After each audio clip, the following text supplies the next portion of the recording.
Hi friends, അപ്പോൾ നമ്മൾ ഇന്ന് ചർച്ച ചെയ്യാൻ പോകുന്ന വീഡിയോ എന്ന് പറഞ്ഞാൽ ഇങ്ങനെ പല സൈസിലുള്ള പാനൽ കണക്ട് ചെയ്യുമ്പോൾ ഉള്ള ലോസിനെ കുറിച്ചാണ്. അപ്പം നമ്മൾ ആദ്യം പറയാം, ഇത് 225 വാട്ട്സിൻ്റെ പുതിയ പാനൽ, ഇത് 150 വാട്ട്സിൻ്റെ, ഇത് 50 വാട്ട്സ്. അപ്പം 150 വാട്ട്സിൻ്റെ 50 വാട്ട്സിൻ്റെ രണ്ട് പാനൽ പാരലായിട്ട് കണക്ട് ചെയ്ത് 200 വാട്ട്സ് ആക്കി.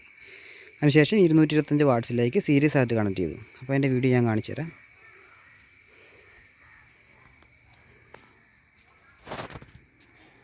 ബാക്ക് സൈഡ് ഇതാണ്. ഇത് 225 വാട്ട്സിൻ്റെ പാനൽ, 225 വാട്ട്സിൻ്റെ പാനലും 50ഉം 150 വാട്ട് കണക്ട് ചെയ്ത് ഇവിടെ സീരീസ് പാരലൽ കോമ്പിനേഷനാണ്.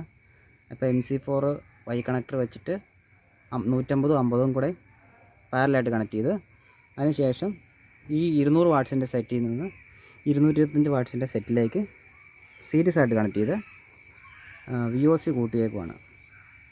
അപ്പോൾ അതിൻ്റെ ഗുണം എന്താണെന്ന് വെച്ചാൽ ഏർലി മോർണിംഗിൽ തന്നെ നമുക്ക് പ്രൊഡക്ഷൻ കിട്ടും. രാവിലെ തന്നെ നമുക്ക് പ്രൊഡക്ഷൻ തുടങ്ങും. അതുപോലെ തന്നെ വൈകുന്നേരമൊക്കെ ആകുമ്പോഴത്തേക്കും നല്ല അത്യാവശ്യം ആംബിയറൊക്കെ കിട്ടും. അതിന് വേണ്ടിയാണ് സീരീസ് ആയിട്ട് കണക്ട് ചെയ്യുന്നത്. അപ്പം പാരലായിട്ട് കണക്ട് ചെയ്യുന്ന ഉദ്ദേശം എന്ന് പറഞ്ഞാൽ VOC ഒരു പാനലിൽ എത്രയാണോ വരുന്നത് ആ ഒരു VOC കിട്ടുകയുള്ളൂ. രണ്ട് പാനലിൻ്റെ ആംബിയറാണ് കിട്ടുന്നത്. ഇപ്പം 3 പാനൽ കണക്ട് ചെയ്തേക്കുന്നതുകൊണ്ട് ടോട്ടൽ എത്ര പാനലാണോ അത്രയും വാട്ട്സിൻ്റെ പാനലിൻ്റെ ആംബിയറായിരിക്കും കിട്ടുന്നത്.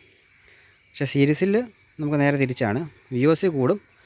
ഇപ്പം നമുക്ക് ഈ രണ്ട് പാനലിൽ നിന്ന് ഇതിപ്പോൾ 8 ആംബിയറും അതിന് 2.5 ആംബിയറുമാണ്.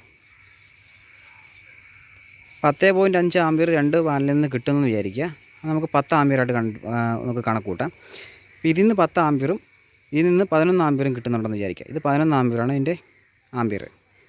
അപ്പം അങ്ങനെ കണക്ട് ചെയ്യുമ്പോൾ ഉള്ള ദോഷം എന്താണെന്ന് വെച്ചാൽ നമുക്ക് ഇത് രണ്ടും കൂടെ കണക്ട് ചെയ്യുന്ന സമയത്ത് ഇതിൽ നിന്ന് 10 ആംബിയർ കിട്ടുമെന്ന് വിചാരിക്കുക. ഇതിൽ നിന്ന് 11 ആംബിയർ കിട്ടുന്നുണ്ട്. അപ്പം ഈ പല വലിപ്പമുള്ള വാട്ട്സ് ഉള്ള പാനൽ കണക്ട് ചെയ്യുമ്പം ഏറ്റവും ചെറിയ സെക്ഷൻ ഏതാണോ, ഇത് രണ്ടുമാണുള്ള സെക്ഷൻ ചെറുത്, ഇത് കുറച്ചുകൂടെ വലുത്, ഇത് തമ്മിലുള്ള വ്യത്യാസം എന്ന് പറഞ്ഞാൽ 1 ആംബിയർ കൂടുതലുണ്ട് ഈ പാനലിന്.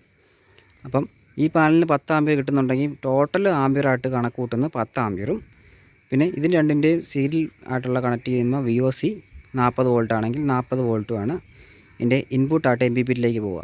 പിന്നെ അത് കൺവേർട്ട് ചെയ്തിട്ടാണ് ഇതിൻ്റെ മാക്സിമം ഔട്ട്പുട്ട് നമുക്ക് MPPTയിൽ നിന്ന് കിട്ടുന്നത്.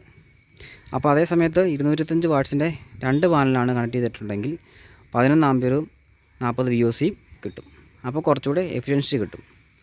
അപ്പം ചെറിയ പാനലിൽ ഇപ്പോൾ നമുക്ക് ആദ്യം ഈ 50 വാട്ട്സും 150 വാട്ട്സും മാത്രമേ ഉള്ളൂ എന്ന് വിചാരിക്കുക. ഈ 225 വാട്ട്സ് ഇല്ലെങ്കിൽ ഇത് രമ്മി സീരീസ് ആയിട്ട് കണക്ട് ചെയ്യുകയാണെങ്കിൽ വളരെയധികം 100 വാട്ട്സിൻ്റെ ലോസ് വരും. അതായത് 50 വാട്ട്സിൻ്റെ പാനൽ തമ്മിൽ സീരീസ് ചെയ്യുന്ന എത്രയാണോ ആംബിയറും VOCയും കിട്ടുന്നത് അത്രയും തന്നെ കിട്ടുള്ളൂ. അപ്പോൾ ഈ 150ൻ്റെ വാട്ട്സ് 50 വാട്ട്സ് ആയിട്ടുള്ള പാനലായിട്ട് ആക്ട് ചെയ്യും. അപ്പോൾ 100 വാട്ട്സിൻ്റെ ലോസ് ഇവിടെ ഉണ്ടാവും. അപ്പോൾ എപ്പോഴും സീരീസ് ആയിട്ട് കണക്ട് ചെയ്യുമ്പം ഒരേ വാട്ട്സിലുള്ള ഒരേ കമ്പനിയുടെ പാനൽ കണക്ട് ചെയ്യുന്നതാണ് ഏറ്റവും ബെറ്റർ. ഇപ്പോൾ 225 വാട്ട്സിൻ്റെ രണ്ട് പാനൽ ഇവിടെ സീരീസ് ആയിട്ട് കണക്ട് ചെയ്യുകയാണെങ്കിൽ 11 ആംബിയറും 40 VOCയും കിട്ടും. അപ്പോൾ നല്ല എഫിഷ്യൻസ് ആയിട്ട് വർക്ക് ചെയ്യും. അത്യാവശ്യം മഴക്കാലമാണെങ്കിൽ ഇന്ന് തെളിഞ്ഞിട്ടുണ്ട്, അതുകൊണ്ടാണ് ഇന്ന് വീഡിയോയിലേക്ക് വന്നേക്കുന്നത്. അപ്പോൾ സീരീസ് പാരലൽ കണക്ഷൻ ചെയ്യുന്ന സമയത്ത് ഇതിൻ്റെ വ്യത്യാസം ഇങ്ങനെയാണ്. 225 വാട്ട്സിൻ്റെ 11 ആംബിയർ എന്ന് ഞാൻ പറഞ്ഞത് സത്യമാണോ ഇല്ലയോ എന്ന് അറിയണ്ടേ. ഇതിൽ തന്നെ രേഖപ്പെടുത്തിയിട്ടുണ്ട്. Rated output current 11 arms, short circuit 11.82, 11.12 ആംബിയറാണ്. അപ്പം 11 ആംബിയർ നമുക്ക് കിട്ടുന്നുണ്ട് കേട്ടോ. പിന്നെ നമുക്ക് ഈ ചെറിയ പാനലിൽ നോക്കാം. ഇത് നമുക്ക് നോക്കിക്കഴിഞ്ഞാൽ അറിയാം 7.97, 8 ആംസായിട്ട് നമുക്ക് കണക്ക് കൂട്ടാം. പിന്നെ നമുക്ക് ഈ ചെറിയ പാനലിൻ്റെ നോക്കിക്കഴിഞ്ഞാൽ മനസ്സിലാവും 2.5 എന്ന് എഴുതിയേക്കുന്നുണ്ടോ. അപ്പോൾ അത് 10.5 കിട്ടുന്നുണ്ട്. നമ്മൾ 10 ആയിട്ട് കൺവേർട്ട് ചെയ്ത് നമ്മൾ കൂട്ടുന്നുള്ളൂ. കാരണം ചെറിയ ലോസൊക്കെ വരും. ഇപ്പോൾ കണക്ക് കൂട്ടൽ 10 ആംസ് 11 ആംസ്. അപ്പോൾ അത് തമ്മിൽ കണക്ട് ചെയ്ത സമയത്ത് വളരെ ലോസ് ആണെന്നാണ് ഞാൻ പറഞ്ഞു വരുന്നത്. അപ്പോൾ കണക്ട് ചെയ്യുന്ന എപ്പോഴും സീരീസ് ആയിട്ട് കണക്ട് ചെയ്യുമ്പം ഒരേ വാട്ട്സിലുള്ള ഒരേ കമ്പനിയുടെ പാനൽ കണക്ട് ചെയ്യുക. ഒരേ VOCയിലുള്ള ഒരേ വാട്ട്സിലുള്ള പാനലാണ് കണക്ട് ചെയ്യേണ്ടത്. പാരലായിട്ട് കണക്ട് ചെയ്യുമ്പം ഈ 3 പാനൽ വ്യത്യസ്ത ആംബിയറുള്ള പാനലുകൾ കണക്ട് ചെയ്യുന്നതിന് യാതൊരു കുഴപ്പമില്ല. അപ്പോൾ അങ്ങനെ ചെയ്യുമ്പം പാരലായിട്ട് കണക്ട് ചെയ്യുകയാണെങ്കിൽ പിന്നെ ചെറിയ ചെറിയ പാനലുകളൊക്കെ ആണെങ്കിൽ MPPTയുടെ ആവശ്യമൊന്നുമില്ല. MPPTയിൽ എപ്പോഴും സീരീസ് ആയിട്ട് കണക്ട് ചെയ്യുന്നതായിരിക്കും കുറച്ചുകൂടെ ബെറ്റർ. പിന്നെ ചില MPPTയിലൊക്കെ VOC എന്ന് പറഞ്ഞത് 50 വോൾട്ട് അല്ലെങ്കിൽ 55 വോൾട്ട് വരെയുള്ള പാനലേ കണക്ട് ചെയ്തുള്ളൂ. പക്ഷേ ആംബിയർ എന്ന് പറഞ്ഞാൽ 80 ആംബിയർ ചിലപ്പം കാണും.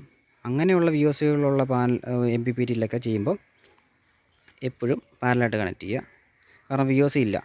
പിന്നെ ചില കമ്പനികളുടെ MPPTയിൽ 100 വോൾട്ട്, 90 വോൾട്ട്, 165 വോൾട്ട് VOC വരെ കണക്ട് ചെയ്യുക. 900 വാട്ട്സ്, 1600 വാട്ട്സ് അങ്ങനെയൊക്കെ വാട്ട്സുകളുള്ള MPPT വരുന്നുണ്ട്. അപ്പോൾ അതിലൊക്കെ സീരീസ് ആയിട്ട് കണക്ട് ചെയ്യുക. അപ്പോൾ MPPT എങ്ങനത്തെ ആണോ നോക്കിയിട്ട് വേണം പാനൽ കണക്ട് ചെയ്യാൻ. പിന്നെ അതിനെക്കുറിച്ചുള്ള ഡീറ്റെയിൽ ആയിട്ടുള്ള വീഡിയോ നമുക്ക് പിന്നെ ചെയ്യാം. അപ്പോൾ ഇത്രയും കാര്യങ്ങളാണ് നമുക്ക് ഇതിനകത്ത് പറയാനുള്ളത്. അപ്പം വളരെയധികം ശ്രദ്ധിക്കണം സീരീസ് പാരലൽ കണക്ഷനിൽ. അപ്പോൾ ഞാനിപ്പം ഉടൻ തന്നെ 225 വാട്ട്സിൻ്റെ 2 പാനലാക്കും. ഇത് രണ്ടും ഇതിൽ നിന്ന് മാറ്റിയെടുത്ത് 225-ന് 2 പാനൽ കണക്ട് ചെയ്യാൻ പോവാണ്. അപ്പം 450 വാട്ട്സ് ആവും. സീരീസ് ആയിട്ട് കണക്ട് ചെയ്യും, VOC കൂട്ടും. അതുപോലെ 40 ആംപിയറിൻ്റെ MPPT ആക്കും ഞാൻ. അത് പുറകെ വീഡിയോ ആയിട്ട് വരുന്നുണ്ട്. ഇത് MPPTയുടെ ഡീറ്റെയിൽസ് ആണ്.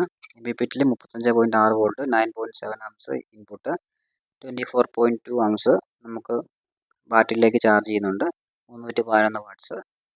അടുത്ത് നമുക്ക് ഇൻവേർട്ടർ നോക്കാം. ഇൻവേർട്ടറിൽ ഇപ്പം മെയിൻസ് ഇല്ല, അതുകൊണ്ട് തന്നെ ഇൻവേർട്ടർ ഓണാണ്. മെയിൻസ് 0 കാണിക്കുന്നു.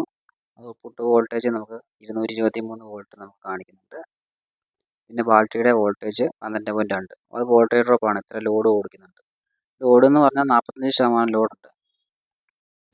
സോളാർ പാനൽ നമ്മൾ കണക്ട് ചെയ്തേക്കുന്ന 415 ഉണ്ടെങ്കിലും 200 വാട്ട്സിൻ്റെ എഫിഷ്യൻസിയെ മറ്റേ 225 വാട്ട്സിൻ്റെ കിട്ടുകയുള്ളൂ. അപ്പോൾ ആ ലോസ് കൂടെ കഴിഞ്ഞതിന് ശേഷം 400 വാട്ട്സ് നമുക്ക് കണക്ക് കൂട്ടാം. ഇൻപുട്ട് 10 ആംസും ചാർജിങ് 24 ആംസും നമുക്ക് കിട്ടുന്നുണ്ട്. ബാറ്ററി 160 H ആണ്. Inverter 1150 VA. MPPT 25 ആംപിയറിൻ്റെ.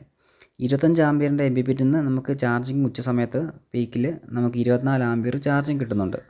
അപ്പം 400 വാട്ട്സിൽ നമുക്ക് 25 ആംപിയർ കിട്ടിയാൽ പോരാ, 30 ആംപിയറിൻ്റെ അടുത്ത് കിട്ടേണ്ടതാണ്. അതുകൊണ്ട് തന്നെ നമ്മൾ MPPT മാറ്റാൻ പോവുകയാണ്. 40 ആംപിയറിൻ്റെ MPPT ആയിട്ട് നമ്മൾ മാറ്റുന്നു. അതിനുശേഷം 225 വാട്ട്സിൻ്റെ ഒരു പാനലിലൂടെ കണക്ട് ചെയ്യും. അപ്പോൾ അതിൻ്റെ വീഡിയോ ഒക്കെ പുറകെ വരുന്നതാണ്. അപ്പം നമുക്ക് അത്യാവശ്യം 40 ആംപിയറോളം നമുക്ക് കിട്ടുന്ന രീതിയിലാണ് നമുക്ക് മാക്സിമം പകൽ സമയത്ത് ഉപയോഗിച്ച് തീർക്കുന്നു. രാത്രിയത്തിലേക്കുള്ളത് ബാറ്ററിയിൽ ബാക്കപ്പ് ഉണ്ട്. അപ്പോൾ രാത്രി അതിൽ നിന്ന് ഓടിക്കാം.